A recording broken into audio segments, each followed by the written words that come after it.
मंजिलें उन्हीं को मिलती हैं जिनके सपनों में जान होती हैं।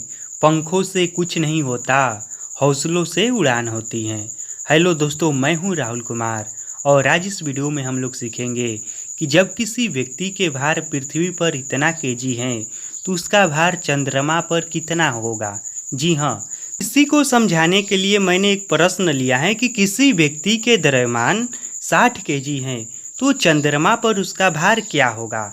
इस वीडियो को अंत तक बने रहिएगा, बिल्कुल मज़ा आने वाला है इस वीडियो में, क्योंकि यह थोड़ा सा अलग टाइप का प्रश्न है। तो देखिए, मैं आप लोगों का एक डाउट क्लियर कर दे रहा हूँ। हम लोग आम भाषा में या सिंपल भाषा में द्रव्यमान और भार को लगभग एक ही मानते हैं और बोल देते हैं, किसी के भी जगह पर किसी को बोलकर काम चला लेते हैं। द्रव्यमान की जगह पर भार भी बोल देते हैं और भार की जगह पर द्रव्यमान भी बोल देते हैं, कोई दिक्कत नहीं होता है। लेकिन यह जो प्रश्न है ना, यह मुख्य रूप से फिजिक्स का प्रश्न है और फिजिक्स में द्रव्यमान और भार में बहुत ज़्यादा अंतर होता है। तो पहले मैं आप लोगों को यह बता दे रहा हूँ कि द्रव्यमान और भार में क्या अंतर होता है। तो देखिए, किसी भी वस्तु का जो मूल परिमाण होता है, जैसे कि यह मान लीजिए यह पेन है, तो इसका जो मूल परिमाण है, इसके अंदर का जो मटेरियल है, उसका जो मात्रा है वह इसका द्रव्यमान है। लेकिन भार अंतर है। देखिए भार क्या है, तो जिस बल से इस पेन को पृथ्वी अपनी ओर आकर्षित कर रही है, जिस गुरुत्वाकर्षण बल से पृथ्वी इस पेन को खींच रही है, उसे इस पेन का भार कहेंगे। क्या कहेंगे? तो जिस आकर्षण बल से या जिस गुरुत्वाकर्षण बल से पृथ्वी अपनी केंद्र की ओर किसी वस्तु को खींचती है या किसी वस्तु पर बल लगाती है, उसे भार कहते हैं। और देखिए, यह ऐसा नहीं है कि सिर्फ पृथ्वी ही किसी वस्तु पर बल लगाती है या खींचती है। पृथ्वी जैसे ब्रह्मांड में लाखों करोड़ों तारे हैं, ग्रह हैं, उपग्रह हैं, तो जो भी है ना, उन सभी में यह गुण पाया जाता है। तो जो भी ग्रह हैं, पिंड हैं, वह सब अपने पास रहने वाले वस्तुओं को एक बल से अपनी ओर आकर्षित करते हैं और जिस बल से आकर्षित करते हैं उसे उसका भार कहा जाता है। तो आप लोग अब अच्छे से समझ गए होंगे कि भार और द्रव्यमान में क्या अंतर है। अब चलिए इस प्रश्न पर हम चलते हैं। तो देखिए, किसी भी वस्तु का पृथ्वी पर जो भार होता है उसका सूत्र होता है, यहाँ पर हमने लिखा है, पृथ्वी पर भार बराबर होता है द्रव्यमान गुणे 9.8 न्यूटन। जानते हैं इतना क्यों होता है? क्योंकि पृथ्वी जो है किसी भी वस्तु को 9.8 न्यूटन से अपनी ओर आकर्षित करती है, तो इसलिए पृथ्वी पर किसी वस्तु का भार होता है द्रव्यमान गुणे 9.8 न्यूटन। तो यदि मान लीजिए कि यह एक वस्तु है या व्यक्ति है जिसका वजन 60 केजी है, तो उसका पृथ्वी पर भार क्या होगा, पहले यह हम मालूम कर लेते हैं। उसके बाद हम चांद पर क्या होगा ये बाद में हम दिखाएंगे। तो पहले पृथ्वी पर निकाल लेते हैं। तो इस व्यक्ति का जो हम पहले निकाल लेते हैं पृथ्वी पर भार, इसका क्या सूत्र है? द्रव्यमान गुणे 9.8। तो द्रव्यमान यहाँ पर दिया है 60 केजी, तो हम लिख देते हैं 60 और गुणे 9.8। अब गुणा कराइए। देखिए, यहाँ से एक दशमलव को हटाएंगे तो नीचे 10 हो जाएगा, यह तो आप भी जानते हैं। एक जीरो से एक जीरो कट गया, ठीक। अब देखिए यहाँ पर क्या होगा, 6 से अब गुणा करा दीजिए। का पहाड़ा हम 8 बार पढ़ेंगे तो आएगा 6 8 48, हासिल बचेगा 4 और 6 9 54 और 4 54 पहले 55 56 57 58 हो जाएगा, 5 8। इतना न्यूटन हो जाएगा भार उस व्यक्ति का जो है 60 केजी का। और हाँ, भार का जो मात्रक होता है वो न्यूटन होता है, यह भी आप अच्छे से याद रखिएगा। तो 60 केजी व्यक्ति का जो भार होगा पृथ्वी पर वो होगा 588 न्यूटन। क्या होगा? तो 588 न्यूटन। अब हम समझ लेते हैं कि चांद पर उसका भार क्या होगा, फिर मैं आपको बताऊंगा कि चांद पर उसका द्रव्यमान क्या होगा, ठीक। तो देखिए, चांद पर भार क्या होगा उसको समझिए। तो इसका क्या सूत्र है कि चांद पर भार निकालने का क्या सूत्र है? तो द्रव्यमान गुणे 9.8 बटा में 6। देखिए यह क्या कह रहा है, देखिए चांद जो है आप भी जानते हैं कि पृथ्वी से छोटा है। क्या है? छोटा है। तो छोटा है तो छोटा बल लगाएगा और जो बड़ा रहेगा वो बड़ा बल लगाएगा। यह तो सिंपल सा बात है और सभी लोगों को समझ में आ रहा है। तो देखिए, चांद छोटा है ना, तो वह छोटा बल लगाता है। और कितना छोटा लगाता है? पृथ्वी से 6 गुना छोटा बल लगाता है।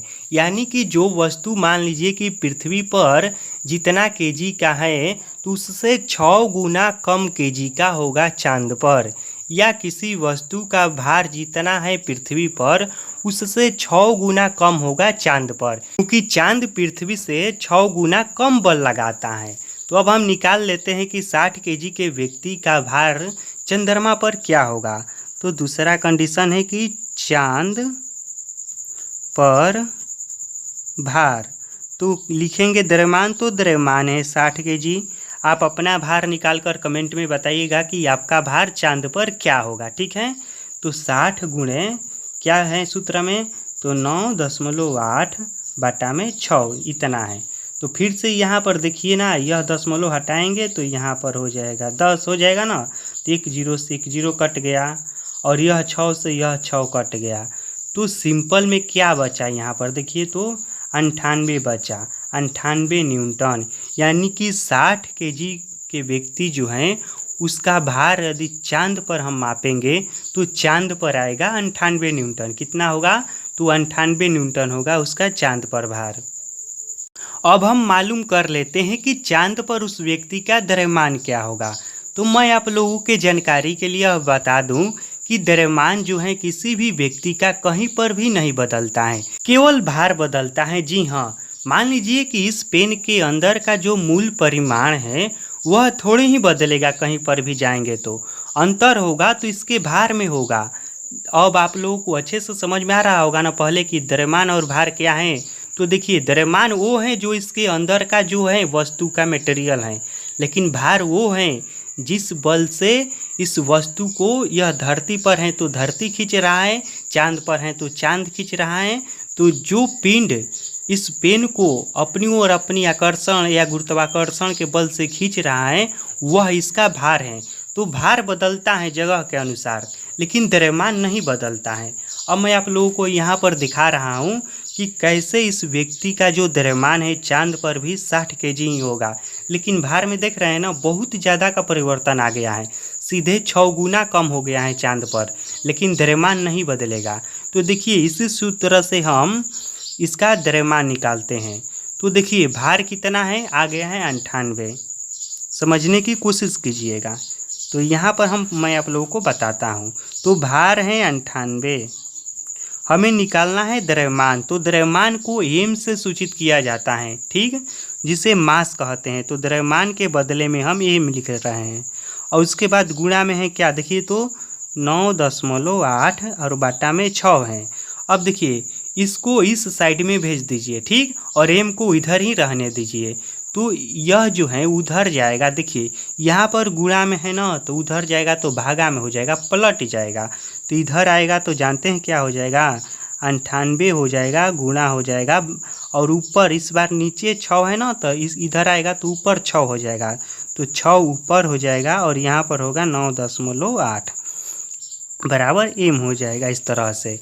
अब यहाँ पर दशमलव को हम गायब करेंगे तो यहाँ पर हो जाएगा 10। अब यहाँ पर 98 कट जाएगा, इधर देखिए क्या बचा, इधर बचा है 60 बराबर एम, या एम बराबर 60 आ गया ना, द्रव्यमान 60 केजी। तो किसी भी व्यक्ति का द्रव्यमान हम कहीं पर भी रहेंगे तो द्रव्यमान नहीं बदलता है, केवल भार बदलता है। और भार जो होता है पृथ्वी की तुलना में चंद्रमा पर कितना गुना कम हो जाता है, तो 6 गुना कम हो जाता है। यह आप अच्छे से याद रखिएगा। अगर यह वीडियो आपको अच्छा लगा होगा तो वीडियो को लाइक कर दीजिए और हमारे चैनल पर पहली बार आए हैं तो चैनल को सब्सक्राइब करके बेल आइकन को ज़रूर प्रेस करिएगा, ताकि आने वाले वीडियो सबसे पहले आप तक पहुंचे। और हाँ, आपका भार चांद पर कितना होगा यह हमें कमेंट करके ज़रूर बताइएगा। और मेरा एक दूसरा भी चैनल है जिसका नाम है माई स्टडी 2.0, जिसका लोगो इस चैनल पर जो है ना मेरा फ़ोटो, उस पर भी मेरा ही फ़ोटो लगा हुआ है और उस पर मैं विज्ञान का शॉर्ट वीडियो बनाता हूँ। वह वीडियो होता है 1 मिनट से छोट का वीडियो। तो यदि आप शॉर्ट वीडियो देखना पसंद करते हैं और विज्ञान के रहस्य को जानना चाहते हैं तो उस चैनल को भी ज़रूर सब्सक्राइब कर लीजिएगा, जिसका लिंक इस वीडियो के डिस्क्रिप्शन में मिल जाएगा, या फिर सर्च करके सब्सक्राइब कर लीजिएगा। वीडियो को देखने के लिए धन्यवाद।